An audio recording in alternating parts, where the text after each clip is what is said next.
And I know we're running out of time, so I got to. Our last presenter is Nik Khakhar, who is currently at the University of Toronto Law School, a graduate alumnus of the U of T Center for Criminology and Socio-Legal Studies. He's going to be presenting today on thinking about the role of remorse as a mitigating factor in sentencing decisions. So, Nik, welcome back to Windsor Law, not only as a second time you're presenting, but also, I guess, as a 1L alumnus. Thank you, Professor Danovich. It's an absolute pleasure to be back. Thanks for the introduction. So, if we look at criminal justice cases the way that we look at stories with an identifiable beginning, middle, and end, you could say remorse is a point at which the protagonist learns the story's moral. And I would like to bring in two stories like this for you today. The first story is of a man named Mr. Rami Al-Saidi. He was a civil engineer who was in charge of his own business. Despite an injury that led to a fractured pelvis, he continued maintaining his duties on a modified basis so he could continue supporting his immigrant family. What is seen here is a man who exhibits the pro-social attitudes of hard work that our criminal law system aims to instill. However, one day an error in judgment would change the way that he'd be viewed by the criminal justice system forever. One day he went to a club with his friends and consumed cocaine for the first time, after which he became rowdy with the bouncers, fighting them as they attempted to kick him out of the bar. In the process, he made a false 911 call, identifying himself as an undercover officer under attack. And this ultimately ensued in an investigation leading to an arrest for both false impersonation as well as possession of cocaine. From the moment of his arrest, Mr. Al-Saidi knew he went much too far, and he decided to remedy his mistake and address the harms as much as he could. He attended multiple hours of volunteering at Habitat for Humanity, attended drug counseling on a voluntary basis, and despite his pelvic injury, declined opiates, knowing full well the risk that drugs pose to him. However, most importantly, the takeaway from this case is that on his sentencing hearing, he spoke before a grade 12 class who happened to be visiting. In his speech, he offered a heartfelt speech of remorse, reflecting on the gravity of harm in diverting 911 resources, the need to control anger and impulses, and he expressed gratitude to all the personnel in the criminal justice system. This statement was so moving that what was surely going to be an incarceration sentence got downgraded to a conditional discharge. The next story is something that many of us are quite familiar with. In 2019, Marcela Zoya, who's now known as the chair girl, was charged with mischief endangering life after throwing a chair from the 45th floor of a balcony onto the Gardiner Expressway, a major artery highway into the city of Toronto. Although she stated she was sorry in the courtroom, a central issue in this case was whether her actions spoke as loud as her words. She continued turning her notoriety into a brand on Instagram, and when asked about the cause of her behavior, attributed much of her responsibility to peer pressure and intoxication. Now, the contrast in these cases shows two things. Firstly, the powerful role of remorse in a sentence, and secondly, the complexity of determining whether remorse is genuine or strategic. Remorse is something that shows how someone has been cured before corrections, with the earlier stages of the criminal justice system offering an opportunity for many offenders to reflect, to repent, and to repair.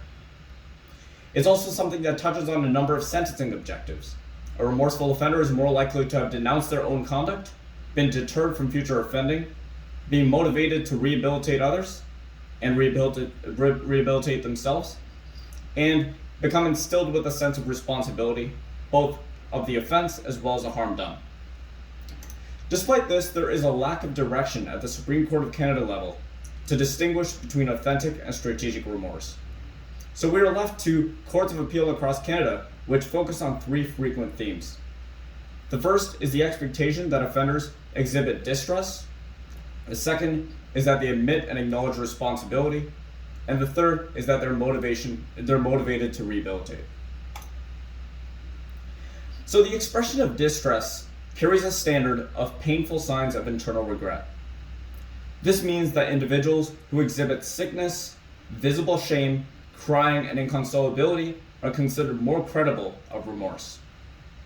Conversely, those who are seen as angry, aggressive, disinterested, and abusive are seen as less credible. Moreover, distress must specifically be coupled with the willingness to take responsibility for the harm and the internal reflection that goes into remorse. It must not include an apprehension at the prospect of being punished. And for this reason, the cases of Mulligan, Brum, and Cairns have rejected suicidal ideations as not indicative of distress, since they are construed as an apprehension of the consequences of criminal liability. Because distress relies so heavily on demeanor assessments, there is cause for skepticism. As Justice Abella, as she then was, noted writing for the dissent in the Queen and NS, demeanor assessments are one out of many other indicators of credibility that need to be considered. The courts in Rael, Bourgeois, and Al-Saidi have all conceded that demeanor assessments and assessments of remorse can lead to stereotypical assumptions against those who depart from cultural, racial, and neurotypical norms. For example, in Wendy Chan's research on deportation hearings across Canada, she notes that those who fail to conform to westernized views of remorse are negatively affected. For example, Hispanic males and many indigenous peoples across the world, but specifically in her research, the Torres Strait Islanders, eschew eye contact as a sign of disrespect. But on the other hand, these characteristics are viewed as indicative of credibility and sincerity in Western courts.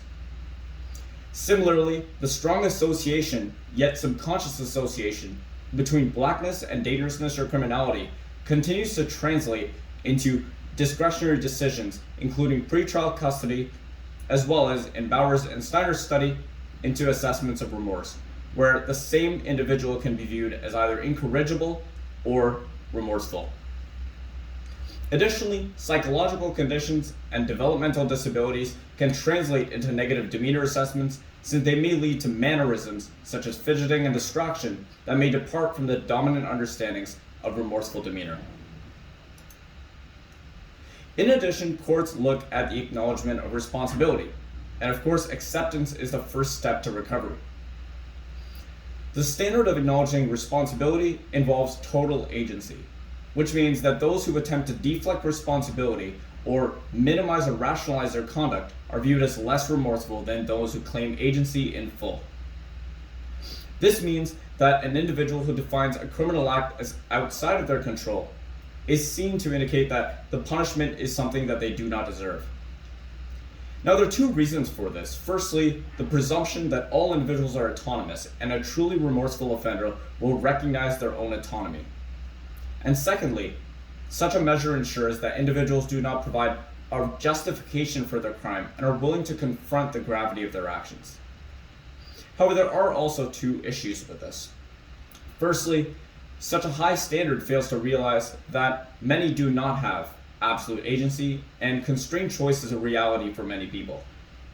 For example, in the court in Queen and Hamilton noted, social context evidence is relevant to assess how the predicament of the accused, in this case a single black mother, characterized by poor socioeconomic circumstances, contributed to diminished opportunities and her choice to engage in importation for the purposes of survival.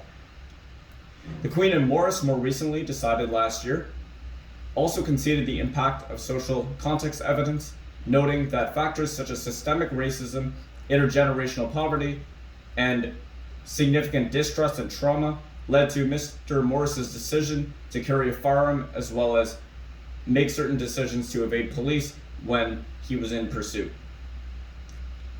Now, additionally, the limited metric of responsibility over-focuses on the individual person, and it ignores the fact that responsibility is ultimately a relational process. Section 718, the total ethos, requires that offenders are instilled with a sense of responsibility not only about the offense, but also a responsibility for the harm and their impacts to victims and society. Finally, courts look at the theme of motivation to rehabilitate. Indeed, remorse is a transformational process, and actions must speak as loud as the words.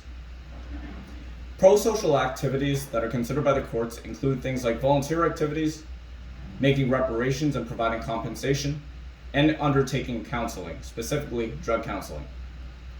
And courts like the Queen and Androconis, which is the Alberta Court of Appeal, have noted when an offender does not do these things. And in those cases, an offender may be treated as unremorseful.